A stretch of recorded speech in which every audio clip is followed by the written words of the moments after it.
What if I told you that being busy doesn't always mean being productive? Many people spend the entire day working, answering emails, attending meetings, and checking tasks off their lists. Yet when the day ends, they still feel like they accomplished very little. Why? Because productivity isn't about doing more. It's about doing what truly matters. The most productive people in the world don't have more hours than you do. They have a different mindset. They know how to focus, how to avoid distractions, how to make better decisions, and how to turn small daily habits into extraordinary results. The good news is, these are not talents you're born with. They're skills you can learn. Hello, my amazing students. My name is Sarah, and today we're going to learn English through an inspiring book, The Productivity Mindset. Together, we'll discover how successful people think about productivity, why focus is more valuable than being busy, how to build powerful daily habits, how to overcome procrastination, and how to create a mindset that helps you achieve more while feeling less stressed. As you listen, you'll improve your English vocabulary, your listening comprehension, your pronunciation, and your confidence, while learning practical ideas you can apply to your own life every day. Remember, productivity isn't about filling every minute with work. It's about making every minute count. We'll explore this book through 5 chapters. Chapter number 1, the difference between being busy and being productive. Chapter number 2, the power of focus and deep work.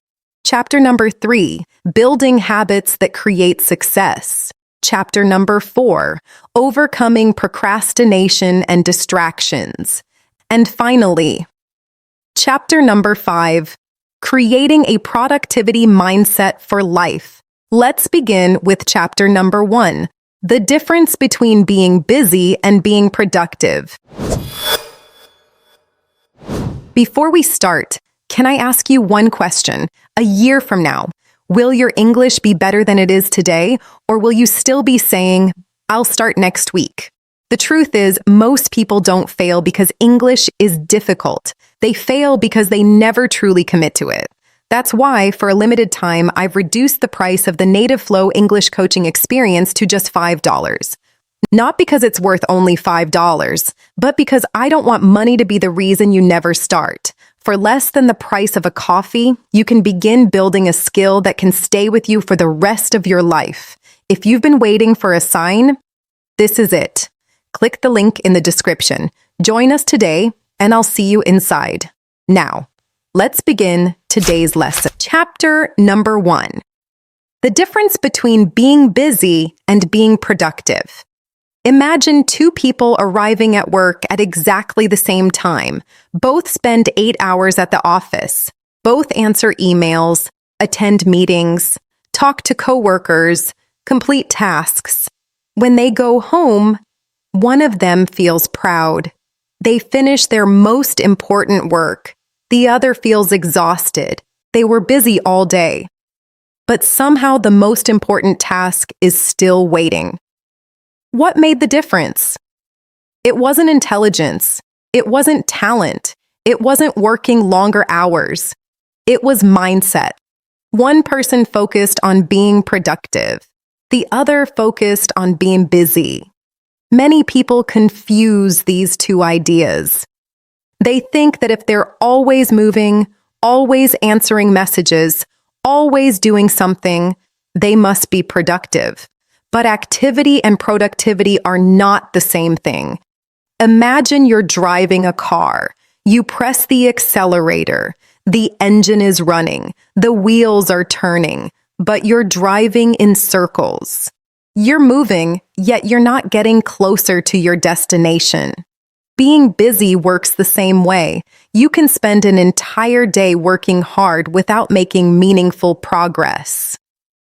Productivity begins with one simple question. What is the most important thing I should be doing right now? Successful people ask themselves this question constantly. Instead of trying to do everything, they identify the few tasks that create the biggest results. Think about a student learning English. One student spends 2 hours changing notebook colors, organizing folders, watching videos about studying, and searching for the perfect learning method. Another student simply opens a book and practices English for 30 focused minutes. Who is more productive? Clearly, the second student. Because productivity isn't about preparing to work. It's about actually doing the work. Another mistake many people make is believing that working longer means achieving more. Have you ever stayed busy all day, only to realize later that you spent most of your time on unimportant tasks? It happens because our brains naturally choose easy work over meaningful work. Answering emails feels productive. Cleaning your desk feels productive. Organizing files feels productive. But sometimes, those tasks become a way to avoid more difficult responsibilities. This is called productive procrastination. You're working, but you're working on the wrong things. The productivity mindset teaches us that every task is not equally valuable. Some activities move your life forward. Others simply keep you occupied. Learning to recognize the difference is one of the most important productivity skills you'll ever develop. Another powerful lesson is that your attention is limited. Imagine you have a battery inside your mind. Every decision, every distraction, and every interruption uses a little of that battery. If you spend your entire morning responding to small requests, you may have very little energy left for your biggest project. That's why many highly productive people schedule their most important work during the time of day when they have the most mental energy. They protect that time carefully. They don't allow unnecessary meetings or constant notifications to interrupt it, because they understand something many people forget. Your best hours are your most valuable hours. Use them wisely. There's another interesting idea in this book. Being productive doesn't mean filling every minute with work. In fact, rest is part of productivity. Imagine trying to drive a car without ever stopping for fuel. Eventually, the car stops moving. People are no different. Your brain needs moments to recover, short breaks, good sleep, time with family, exercise, reading. These aren't distractions from productivity. They make productivity possible. Finally, remember that productivity is not about becoming a machine. It's about becoming intentional. Instead of asking, how can I do more today? Ask, how can I make today matter? Because a meaningful day isn't measured by the number of tasks you complete. It's measured by the progress you make toward the life you want to build. And once you understand the difference between being busy and being productive, you begin making better decisions, using your time more wisely, and creating results that truly matter. That's the foundation of the productivity mindset. Chapter number 2, the power of focus and deep work. Imagine sitting down to work on an important project. You open your laptop, you're ready to begin. Then your phone vibrates. You check one message. A minute later, an email arrives. Then another notification appears. Someone calls your name. You reply to a quick message. After 20 minutes, you finally return to your work. But something feels different. You can't concentrate anymore. Has that ever happened to you? If so, you're experiencing one of the biggest challenges of modern life. Distraction. The productivity mindset explains that focus is becoming one of the world's most valuable skills, not because intelligent people are becoming smarter, but because focused people are becoming increasingly rare. Think about it. Almost every app, every website, and every notification is competing for one thing: your attention. Every time you stop what you're doing to check your phone, your brain has to switch from one task to another. Many people believe they are good at multitasking, but research has repeatedly shown that our brains don't truly perform multiple demanding tasks at the same time. Instead, they switch rapidly between them. And every switch comes with a cost. Imagine you're reading an interesting book. Just as you become completely involved in the story, someone closes the book, then opens it again 5 minutes later, then closes it once more. Would you enjoy reading that way? Probably not. Your work is exactly the same. Every interruption forces your brain to start over. That's why 1 hour of uninterrupted focus is often more valuable than 3 hours filled with distractions. The book introduces a powerful idea called deep work. Deep work means giving your complete attention to one meaningful task without interruptions. No checking your phone, no social media, no unnecessary conversations, just one important task and your full concentration. Imagine learning English this way. Instead of studying while watching television, checking messages, and browsing the internet, you spend 30 uninterrupted minutes listening, reading, and speaking English. Which session will produce better results?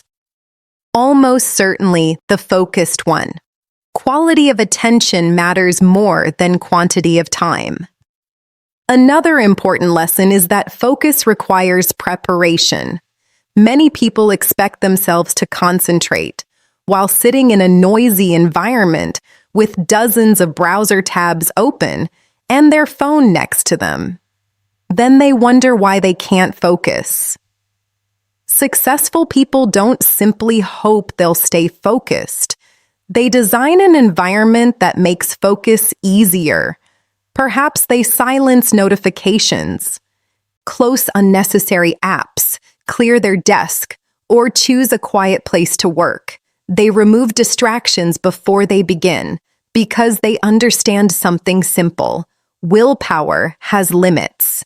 A good environment makes success much easier. Another habit highly productive people develop is working in focused blocks of time.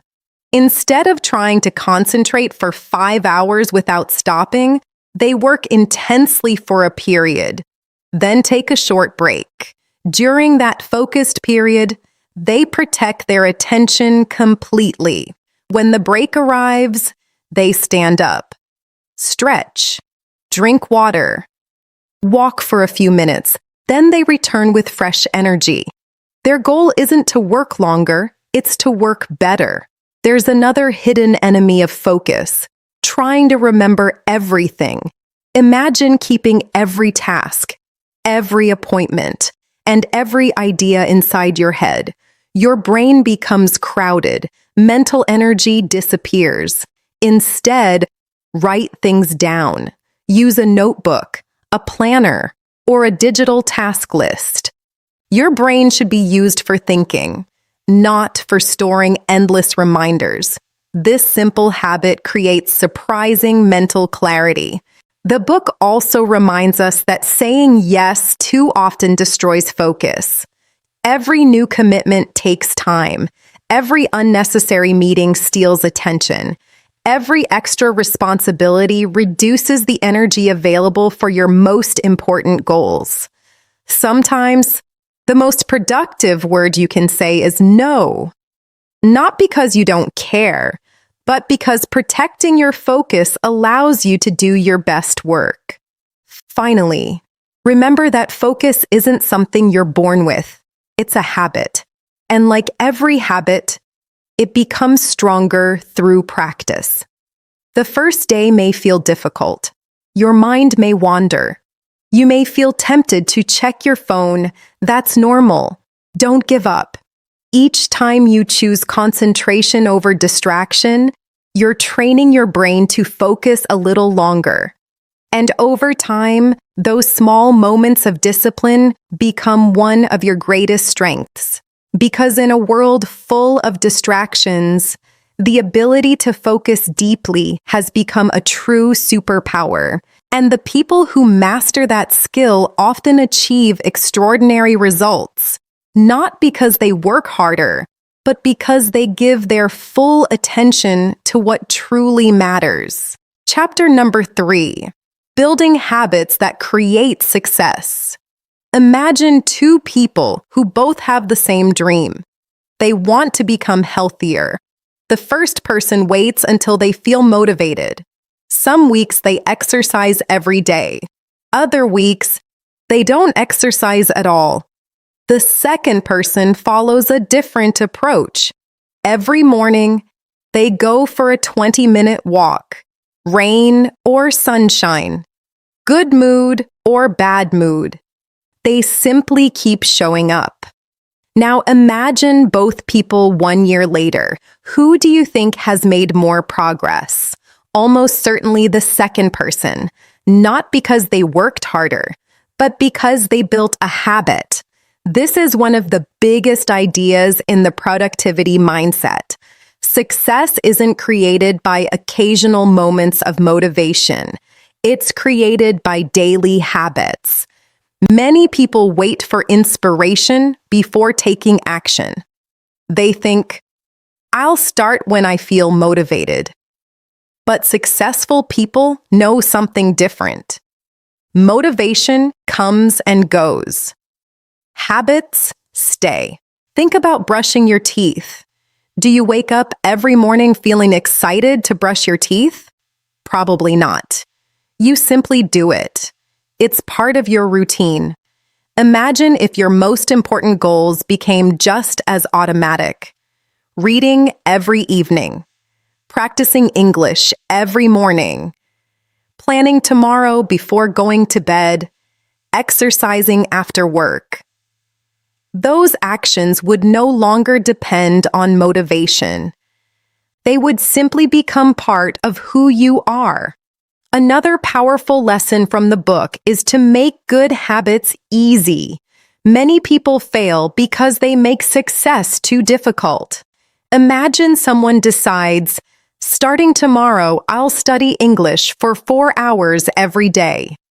It sounds impressive, but after a few days, they become tired. Then they quit. A better approach is much simpler. Study for 20 minutes, read 5 pages, learn 5 new words. Small habits are easier to repeat, and repeated actions create lasting change. The book reminds us that small improvements may seem unimportant at first. Imagine saving $1 every day. After 1 day, it doesn't seem like much. After 1 year, the result is very different. Habits work in exactly the same way. One workout won't transform your body. One English lesson won't make you fluent. One productive day won't change your career. But hundreds of small actions, performed consistently, can completely transform your future. Another important idea is to remove obstacles. Suppose you want to read more books, but every evening, your phone is next to you. Every notification steals your attention. Instead of making reading difficult, make it easier. Place a book on your desk. Keep your phone in another room. Prepare your study materials before you begin. Good habits become easier when the environment supports them. Successful people don't rely only on self-control. They create systems that help them succeed. There's another habit many productive people follow. They plan tomorrow before today ends. Imagine arriving at work already knowing your 3 most important tasks. You don't waste the first hour deciding what to do. You simply begin.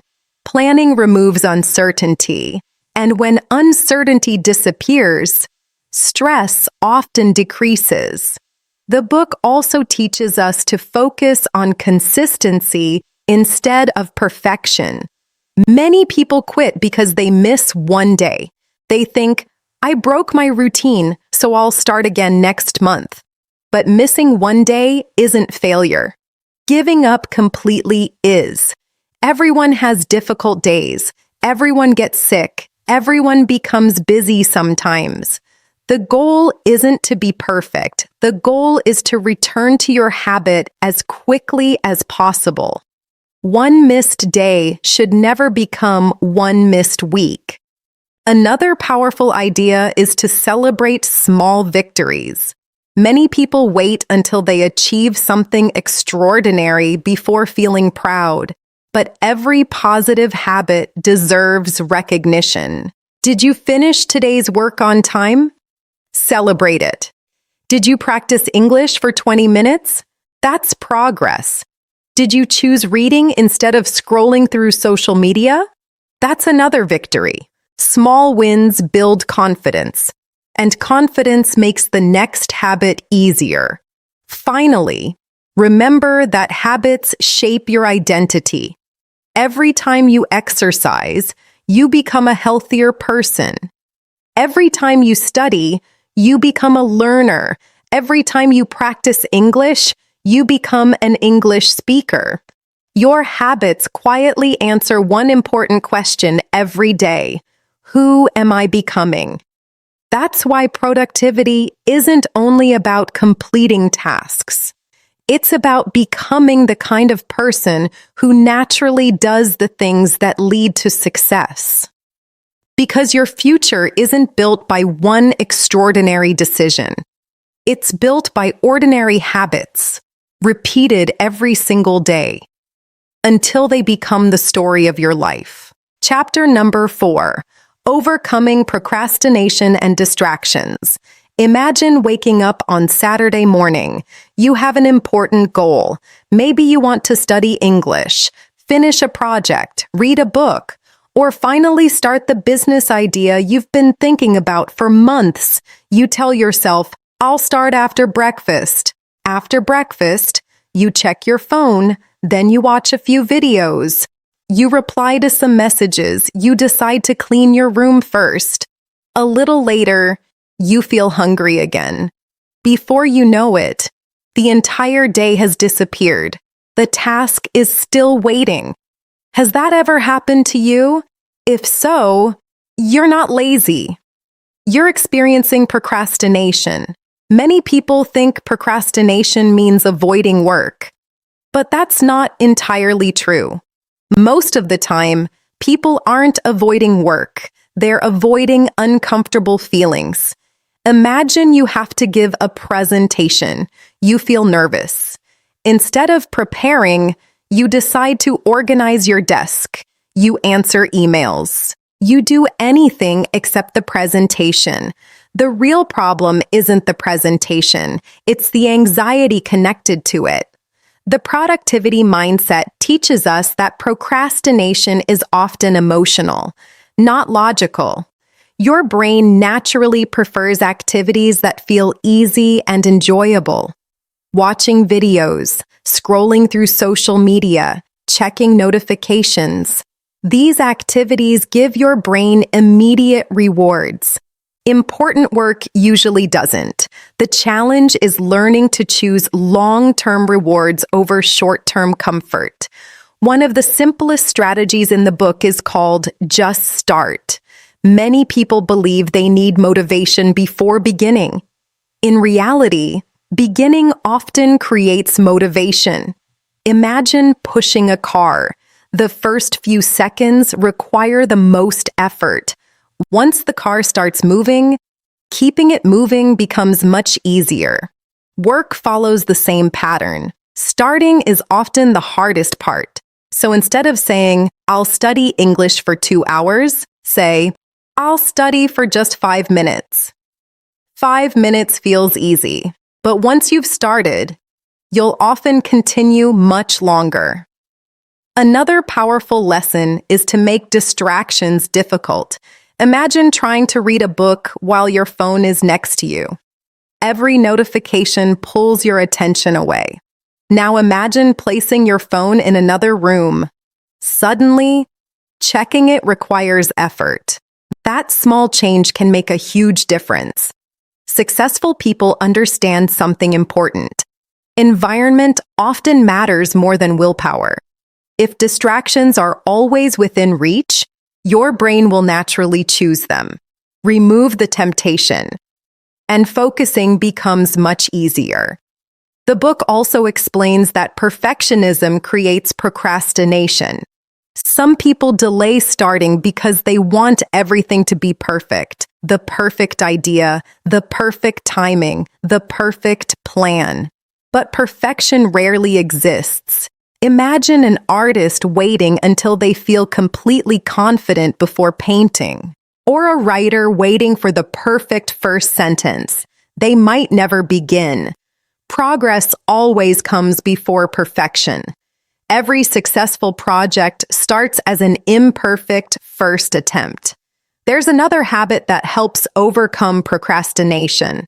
Set clear deadlines. Imagine someone says, "I'll learn English someday." What does someday mean? Next week? Next year? Never? Now compare that with, "I'll study English every evening at 7 o'clock." The second goal is clear. Specific goals create action. Vague goals create delay. Another important lesson is to stop trying to do everything at once. Imagine climbing a staircase. You don't jump to the 20th step. You climb one step at a time. Big goals work exactly the same way. Focus only on the next step, not the entire journey. One page, one phone call, one lesson, one conversation. Small actions make difficult goals feel possible. Finally, remember that distractions will never completely disappear. There will always be another message, another video, another excuse, another reason to wait until tomorrow. The question isn't whether distractions exist.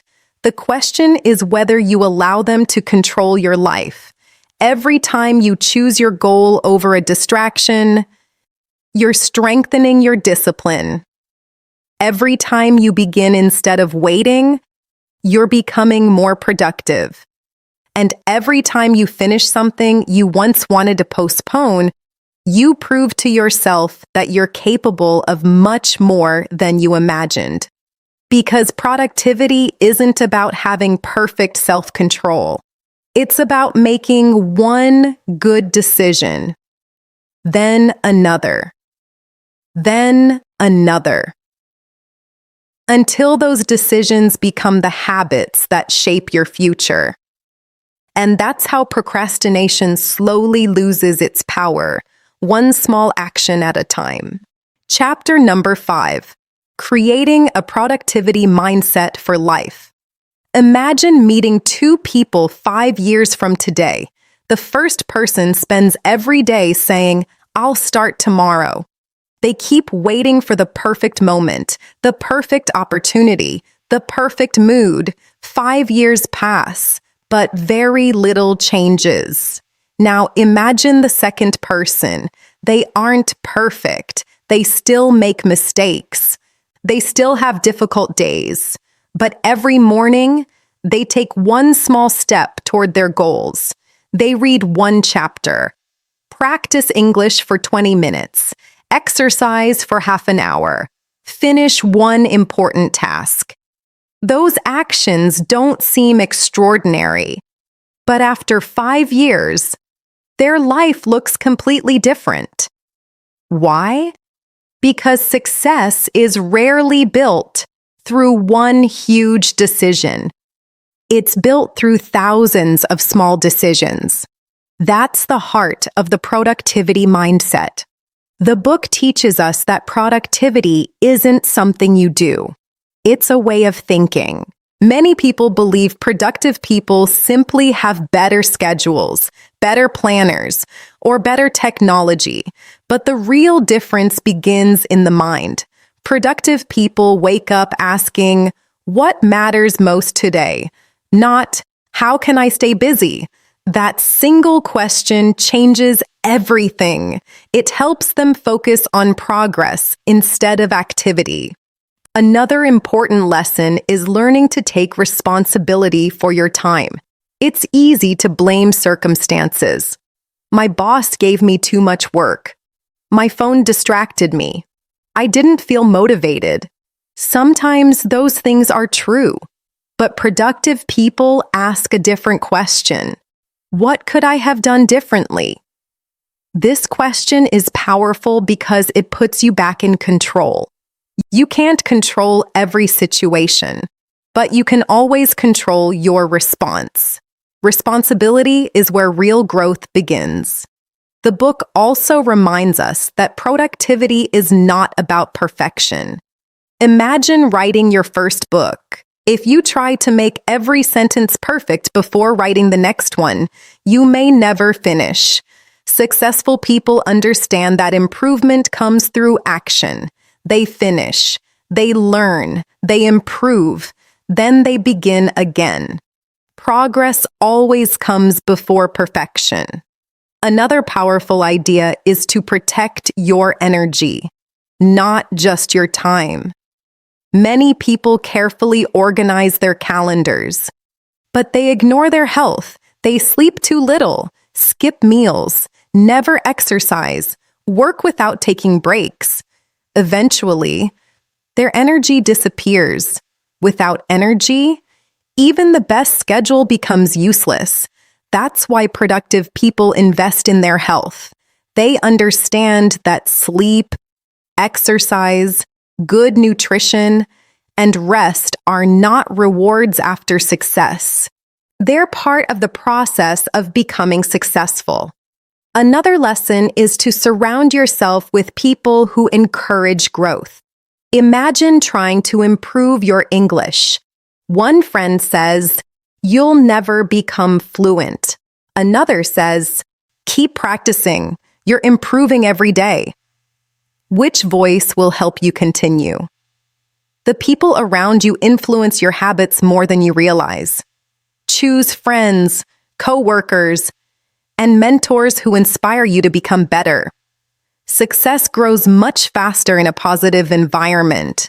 There's also an important lesson about patience. Today, many people expect immediate results. They start learning a language. After 1 month, they're disappointed. They begin exercising. After 2 weeks, they quit. Real growth is often invisible at first. Think about planting a seed. For days, you see almost nothing. But beneath the soil, the roots are growing. One day, the plant finally appears. Success works exactly the same way. The effort you make today may not produce visible results tomorrow, but that doesn't mean nothing is happening. Trust the process. Keep going. Finally, remember that productivity isn't about achieving more so you can impress other people. It's about creating a life with purpose, a life where your actions match your values, a life where you spend more time on what truly matters and less time on what doesn't. As we finish this book, I'd like to leave you with one simple thought. Every morning, life gives you 24 new hours. You can spend them worrying, procrastinating, and waiting.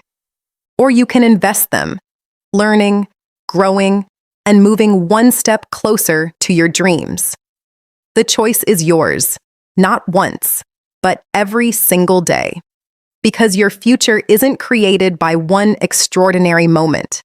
It's created by the ordinary decisions you make when nobody is watching. Thank you so much for learning with me today. I hope the productivity mindset has inspired you not only to improve your English, but also to think differently about your time, your habits, and your future. Keep learning, keep growing, keep taking action. And remember, a productive life isn't built by doing everything. It's built by doing the right things consistently, day after day.